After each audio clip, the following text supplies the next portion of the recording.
Suallarınıza cavab verin. 9 mart çətin olacaq. Hə, hansı zona daha çətin olur? Birinci, ikinci. Mənə görə dəqiq bilmirik. Hər bir zona daha çətin ola bilər. İkisi də asan ola bilər, ikisi də çətin ola bilər. 2 mart daha çətin ola bilər, 9 mart daha çətin ola bilər. Bu daha çətin fikir bizdə niyə var? Mənim fikrimə görə. Riyaziyyatı nümunə gətirək. Biri var ki, trigonometriyadan bir sual verilib, natural ədədlərdən bir sual verilib. Natural ədədlərdən verilən sual çətindir, trigonometriyadan verilən sual asandır. Amma məsələn sonra ikinci zonada əlbəttə mövzular eynidir. Natural ədədlərdən sual verilib, asan sual verilib. Trigonometriyadan verilən sual çətin verilib. O toplama düsturlarından filan verilib, o qəlizlərindən. Burada dəqiq bir fikir yox ki, hə o daha çətindir, bu daha çətindir. Amma normal belə uşaqların çoxundan soruşsaq, 95%-dən filan. Natural ədədin çətin sualı trigonometriyanın çətin sualından daha asandır. Natural ədədin ən çətin sualı nə ola bilər? O düstur var, filan ədəddən kiçik, o ədəddən ixtisar olunmayan kəsir, o ədədlə qarşılığı sadə ədəd olan neçə dənə ədəd tapa bilərsən. Ən çətin tipli sual odur. O düsturu neçə dəfə görmüşük. Trigonometriya o qədər toplama düsturu var, tənlik var, dövrlər, artan, azalan funksiyası. Buna görə də bəzi uşaqlar fikirləşir ki, hə, filan zona daha çətin, filan zona daha çətin. Məsələ odur ki, biz bilmirik. Trigonometriyanın çətin sualı hansı zonadır, naturalın çətin sualı hansı zonadır. Yəni hər iki zonaya bu aid ola bilər. Ona görə dəqiq deyə bilmərik ki, hə, birinci çətin, ikinci çətin. Hər il dəyişir məncə o.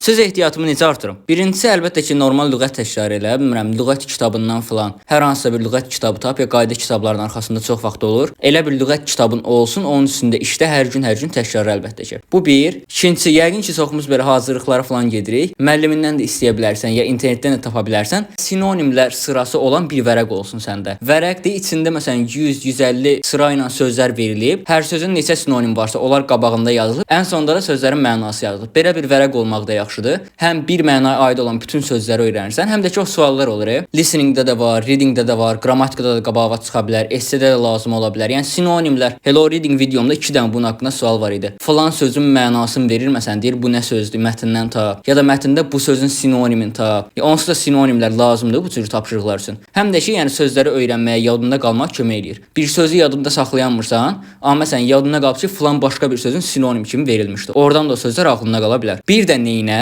Çoxlu tapşırıq işlə. Tapşırıq da deyəndə əsasən məsələn reading, indi listening biraz çətindir əlbəttə ki, sözləri onsuz çox bilmirsənsə, qulaq asanda çox bir şey başa düşməyəsən. Amma reading işləyəndə məsəl üçün əsasən bunun üçün readinglər yaxşıdır. Readingdə mətndə çoxlu sözlər var axı. Onların da ən azından bir heç olmasa 10-15 dənə elə tipli söz olur ki, biraz daha qəliz olsun. Çünki tapşırıqları verməlidir axı. Çox asan sözlər olsa onun üstünə tapşırıq qura bilməyəcək. Readinglər yəni çoxlu mətnlər oxu. Bu mətni oxuyanda da onsuz da sınaq deyil, imtahan deyil, bir şey deyil. Heç bir test deyil də, özün üçün eləyirsən. Yanında da bir dənə lüğət kitabı olsun. Hansı sözü başa düşmədin, hansı cümləni başa düşmədin, lüğətdən sözləri axtar, tap, ya da məsələn Google Translate falan var da. Eyni sözü məsələn bir dənə sözdür. Hə, falan tapşırıqda qrammatika testində gördün. Sonra sabahsı gün bir dənə readingdə gördün, bir dənə də qrammatika testində gördün. Sonra ondan sonraki gün bir dənə readingdə işlədin, orada tapşırıqların birində verilmişdi. Belə eyni sözü 3 dəfə, 5 dəfə görəndə artıq əlbəttə ki, beyninə yazılacaq. 5-ci dəfə, 6-cı dəfə görürsən ki, hə, bu sözü görən kim biləm nədir. Təzədən lüğətə baxmaq lazım olur. Çünki o qədər işləmişəm ki, tez-tez təkrar eləyirsən, beynində eyni şey çoxlu təkrar eləyəndə beyninə batacaq da axır bir yerdən sonra. Çoxlu belə mətnlər işlə, qrammatik testlər işlə, yanlara lüğət kitabı, ya lüğət proqramı falan olsun. İndi Google Translate falan o qədər də yaxşı deyil, məncə Azərbaycan dilinə yaxşı tərcümə eləmir. Lüğət kitabı olsa daha yaxşı. Oradan sadəcə sözləri tap, cümlələri də başa düşməyəndə hə internetdən baxa bilərsən. Güvən sınaq imtahanından 180-190 bal yığıram. İmtahandan nə qədər gələr? Deyilənə görə, yəni orada güvəndə müəllimlərin dediyinə görə, güvən sınaqları indi dimdən biraz çətin olur deyə güvəndə normalda yığdığın balın üstünə 15 bal, 10 bal, 20 bal falan gəlməlisən. Yəni məsələn 180 bal yığırsan, 190 bal yığırsansa, imtahandan hardasa 200, 205 falan belə bal gözləyə bilərsən. 190, 195 belə bir şey gözləyirsən. Bilmirəm nə qədər dəqiqdir, amma mən belə eşitmişəm. 10-cu sinifəm. İmtahana necə hazırlaşım? 10-cu, 9-cu sinifsənsə ya da məsələn 8-sən buraxılışa hazırlaşmaq istəyirsən, məncə çox bir dəyişiklik yoxdur 11-ci sinifdən ya da məsələn 9-u buraxılışa hazırlaşan 9-dan çox bir fərqi yoxdur məncə.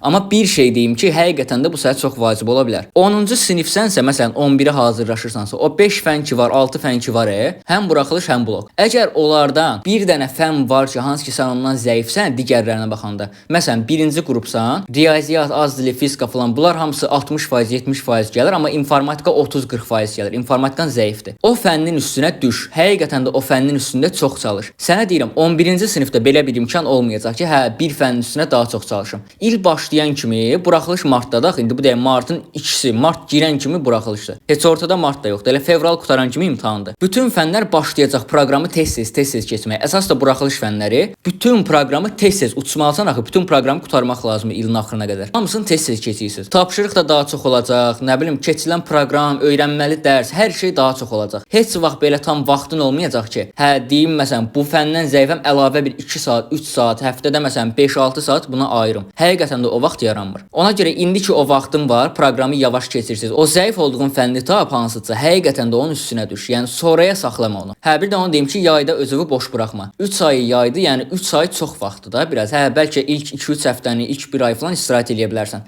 Amma yayda özünü boş buraxma. Beynin paslanacaq, sonra 11-ə birdən-birə keçirsən. Bayaq dediyim kimi bütün fənlər birdən-birə başlayacaq sürətlə keçməyə ki, sən ilkindən də sürətli keçirlər axı. İndi 11-ci sinif materialı da var, buraxılış daha yaxındır. Hazır olmayacaq beynin. Paslanıb bax neçə vaxt işlətmirsən. Ona görə yəni yayı boş buraxma. Əsas da məsələn iyulun ortasından, avqustdan falan başla oxumağa. Oxumaq deyəndə özünə çox da zülm vermə. Belə bütün proqramı, bütün kitabı bitirməyə çalışma. Ən azından nəsə oxumuş ol da. Məsələn 10-cu sinifdə keçdiyin materialın bir 30%-in, 40%-in hər fəndən üstündən keç, təkrarla, tapşırıqlarını yaz və s. Yəni yayda özünü boş buraxma çoxdur. Az dil və riyaziyyat haqqında nə tövsiyələrim var? Bu şərhlər ingilis dil videolarımda aşağıda çox gəlir. İndi inanmıram nə vaxtsa Azərbaycan dilindən, riyaziyyatdan bir video çəkəm. Çünki yəni nə yalan deyim, riyaziyyatda çox bir belə taktik falan yoxdur işlədiləsi, onsa düstur falandır. Azərbaycan dilindən də özüm o qədər yaxşı deyiləm ki, yəni oturum belə nəsə taktik verməyə çalışım, nəsə bir izah eləyim falan. Yəni özüm də o qədər yaxşı deyiləm məncə. Azərbaycan dilimə həmişə zəif yerim olub. Nə deyə bilərəm belə tövsiyə kimi özüm? İkisinə də aid məncə bunu deyə bilərəm ki, daha çox material işlə. Məsələn, Azərbaycan dilindən mətndən zəifsənsə, məndə o zəiflik var idi. İndi hələ də biraz var, amma axır vaxtlar mətnlərin üstünə daha çox düşürəm. Məsələn, OTK-nın kitabını işlədim, Azərbaycan dilindən 20 sınaqlıq kitabın. İndi axırıncı bir dənə 20-ci sınaq qalıb, onun hamısını sıfırdan yenə işlədim. Həqiqətən də hiss edirəm ki, mətnlərdə özümdə daha yaxşı inkişaf var. Əvvəl məsələn olurdu, əsas da bədii mətndən 3 dənə səhv, 4 dənə səhv eləyim, indi məsələn 1 dənə səhv eləyirəm. Publistik mətnlər, yəni ikinci mətn heç o qədər də çətin gəlmir axır vaxtlar. İndi inşallah imtahanda da belə olar, təkcə kitabda olmaz. Gəlib yaxşı yazarım, yenə 5 dənə səhv eləmərəm də bir mətndən. Amma həqiqətən də o inkişafı özümdə görmüşəm. Riyaziyyat da eyni məsələ. Hansısa mövzudan zəifsən, məsələn, sual tiplərin çox tanış deyilsən, hansısa sual tipləri ilə.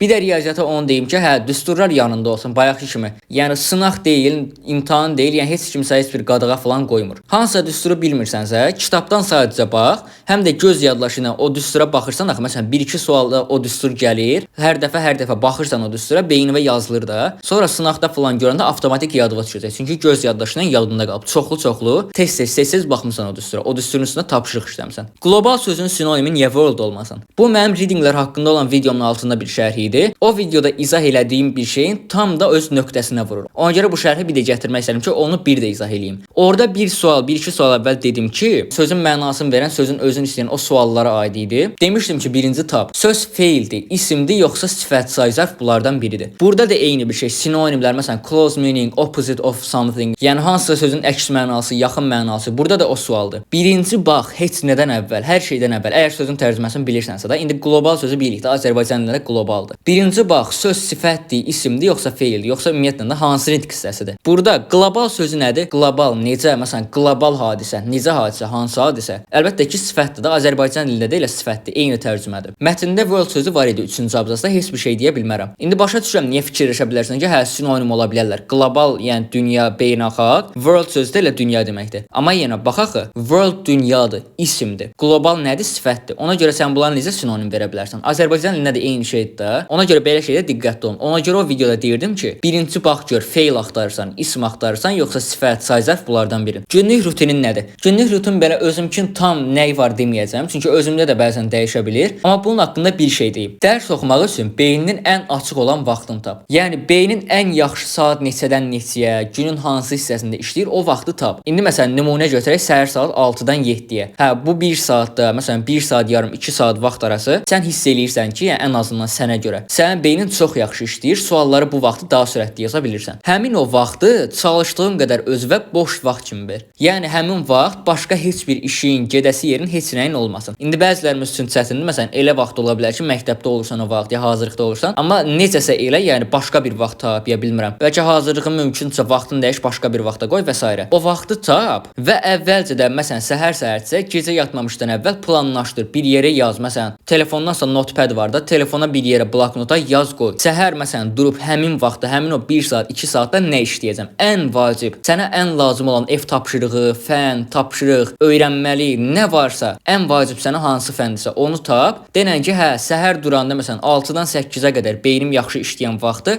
mən bu fənni işləyəcəm. Filan tapşırığı, yəni dəqiq ol da biraz. Filan mövzudan, topludan ya məsələn güvəndən bütün tapşırıqları işləyəcəm. Sonra da vaxt qalsa filan düsturları təkrarlayacağam. Yəni belə dəqiqliyinə qədər yaz qoy. Qalan fənlərdə əlbəttə ki, məsələn hazırlıq vaxtından, hər gün neçədə yatıb neçədə durursan, nə vaxt yemək yeyirsən falan, yəni belə şeyləri də nəzərə alıb bir yerə yaz o cədvəlin hamısını. Hər gün o cədvəldən işlə. Why sözü ilə başlayan esseləri necə yazaq? Bu şərhdə esse videomda çox görürdüm. Orada deyəsən what-la, ya how-la başlayan bir esse idi. Onu mən nəqli cümləyə çevirməyə izah eləmişdim. İndi burada why ilə başlayan bir cümlədə göstərək. Why are computers so popular nowadays? O esse videosundakı qaydaya görə birinci nə edirik? Bu sual cümləsini çeviririk nəqli cümləyə. Birinci why sözünü siləm. Yəni bu hissəsi rahatdır əlbəttə ki, why sual sözüdür, onu silirəm. O arıdakı keçirdirəm ikinci mübtədadan sonraya. Bu belə. İndi ən sadə formada bu cümləni yazıram nəqli cümlə kimi. İndi sonu silmək lazımdır. O da biraz sual sözü kimi gedir. Computers are very popular nowadays. Sonra da o sözləri baxıram, bir dənə dəyişirəm. Computersin yerinə nə yaza bilərəm? Computerlər nədir? Texnologiyadır. Yazıram technology. Əvvəlinə sifət əlavə edə bilərəm. Modern technology. Popuların sinonimi nədir? Famous. Onu yazdım. Sonun sinonimi nədir? Very. Onu da yazdım. Modern technology yazmışam deyə o are is olacaq. Nowadays'in yerinə məsələn bu günlərdə deməkdir. Nowadays'in yerinə today yazıram. Lap əlavə eləmək istəyirəmsə yaza bilərəm. İnsanlar arasında çox populyardır. Very famous among people today. Bu qədər rahat. Səninlə necə əlaqə qura bilərəm?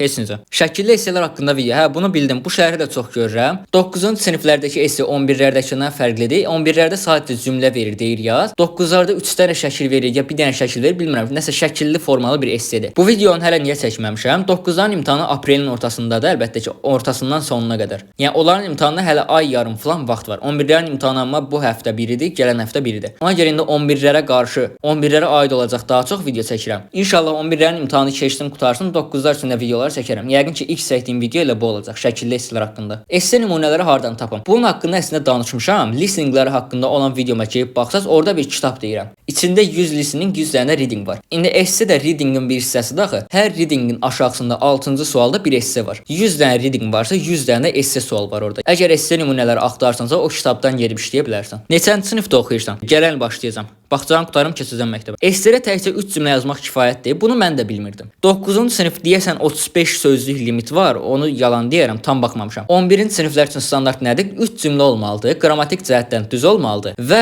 cümlələrdən biri mürəkkəb cümlə olmalıymış. Bunu mən də bilmirdim. Şərhlərdən falan gördüm. Sağ olun, deyiliz. Ən sadə forması nədir? Because və ya but-la olan cümlələr. Ən sadəsi belə because-la olandır. Öz yazdığın cümləyə sadəcə bir səbəb verirsən. Çox rahatdır. Məsələn, bayaq dedim computers help us talk to each other easily. Kompüter necə bizə kömək edir danışmağa? Yaza bilərsən. Computers help us talk to each other because we can text and call. Yəni bir-birimizə zəng edə bilərik və yaza, mesajlaşa bilərik. Şagirdsiniz? Hə, şagirdəm. Bağçada. Əlavə test kitabları. Məncə toplu hamımıza yetər. Bilirəm çox uşaq, çox adam əlavə kitablar axtarır, deyir ayda filan kitab, bəhman kitab, 5 dənə kitab işləyib, deyir 6-cını axtaram, nə bilim nə. Məncə o qədər vacib deyil. Yəqin ki, niyə bu belədir? Sən bu işlədiyin 5 kitabı ya yaxşı işləməmisən, ya da yola verə-verə işləmisən, ya da hər ikisi. Həqiqətən də mənə elə gəlir ki, toplunun kitabları bəsdir. Çünki topluda dimin standartında olan, demək olar hər sual tipi verilir. Oradakı sualları həqiqətən yaxşı-yaxşı işləsən, bütün sualları çalışdığın qədər tam başa düşə bilsən, məncə ondan əlavə bir kitab, əlbəttə təkrar üçün başqa bir kitab işləyə bilərsən, amma ondan əlavə məncə kitab lazım deyil. Amma əgər kitab istəyirsənsə, mən əlbəttə güvən kitablarını işləyirəm. Bir də ki, OTK-nın kitablarını. İndi ingilis dili riyaziyyat bilmirəm nə qədər yaxşıdır. İngilis dilinin bir ikisinə baxdım, o qədər yaxşı değildi. Amma OTK-nın Azərbaycan dili kitabını işləyirəm, o sınaqların. Düzdür, 1-2 sual səhvdir, cavabların da çoxu vallahi səhv verilir. O qədər səhv cavab görmüşəm ki, özümdən də əmin deyirəm ki, bəlkə mən səhv bilirəm bunların hamısını. Amma yaxşı sual tipləri var orada da, məncə işləməyə dəyər.